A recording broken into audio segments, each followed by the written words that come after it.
Today we're going to talk about top strategies for tackling unseen text, whether it's a poem, a piece of fiction, or non-fiction article. Unseen text can feel intimidating if your child doesn't know how to approach them.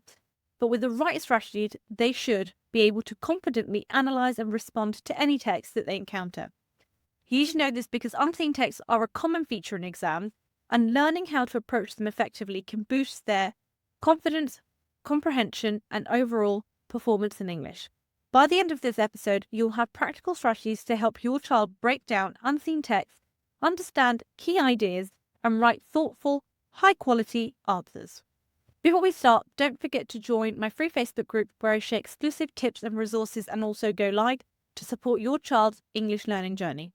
And if your child needs tailored support or guidance, check out my group tuition classes, where I work closely with students to master unseen text and other key skills.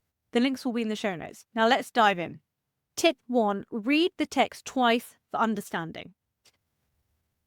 During the first read, encourage your child to get a general understanding of what the text is about. On the second read, they can focus on identifying key ideas, tones, and any repeated themes or language techniques. The reason why this works is because reading twice ensures your child fully grasps the text and avoids missing key details during their first impression. I'll give you an example. One of my GCSE students used to rush through unseen text, missing important details. After switching to this two-read strategy, they started catching key points that improved the quality of their answers. This is important because taking the time to understand the text fully sets a strong foundation for everything that follows. Tip 2. Annotate the text as you read. Teach your child to underline or circle important words, phrases, or ideas. Encourage them to jot down quick notes in the margins, like the effect of a particular word or a pattern that they've noticed. In my sessions, I show students how to annotate effectively without over-complicating. The reason why this works is because annotating helps your child stay engaged and actively interact with the text, making it easier to refer back to key points when answering questions. I'll give you an example. A student I work with started using annotation techniques like highlighting imagery or noting shifts in tone. This helped them quickly identify evidence to support their answers, and this boosted their confidence in exams.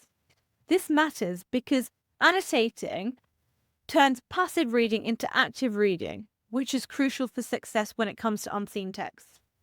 Tip 3. Look for patterns. Encourage your child to look for patterns like repetition, contrast, or progression in the text. Identify literary techniques like metaphors, similes, or rhetorical questions, and think about why the author has used them. In my sessions, I teach students how to link these techniques to the overall message or tone of that text. The reason this works is because unseen text often include literary techniques and structural choices to give you clues about the writer's purpose and the meaning that the text holds. I'll give you an example. One student found poetry particularly difficult until they learnt to identify patterns, like how repetition emphasizes a theme. By understanding the technique, they could confidently explain its effect, earning them a higher grade when it came to analysis. This is important because spotting patterns and techniques unlocks a deeper layer of a text, showing that the student is capable of insightful analysis. Tip 4. Plan and structure your answers carefully. Teach your child to use frameworks like P, point, evidence, explanation, or PEAL, point, evidence, explanation, link, to structure their responses. In my sessions, I emphasize planning answers before writing to ensure that my students address the questions effectively. But also, it means that they can use adapted frameworks and personalized frameworks which aid their analysis and writing style. The reason this works is because a clear structure ensures your child answers are logical, detailed, and easy for the examiner to follow. I'll give you an example. A student I work with struggled to organize their ideas and their answers.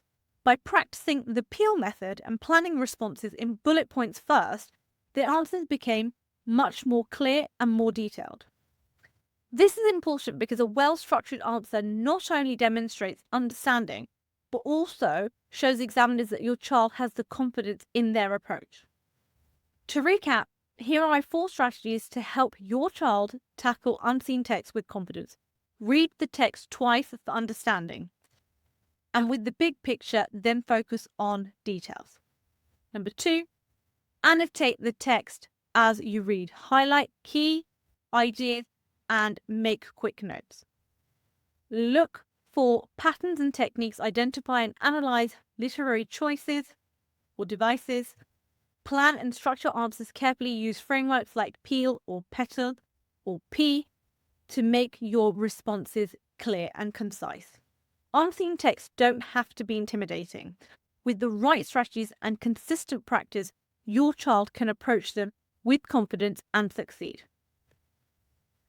If you'd like more personalized support, I'd love to help. Join my free Facebook group for more tips and resources, or enroll your child in my group tuition classes, where we focus on mastering unseen text and other critical skills for English exams.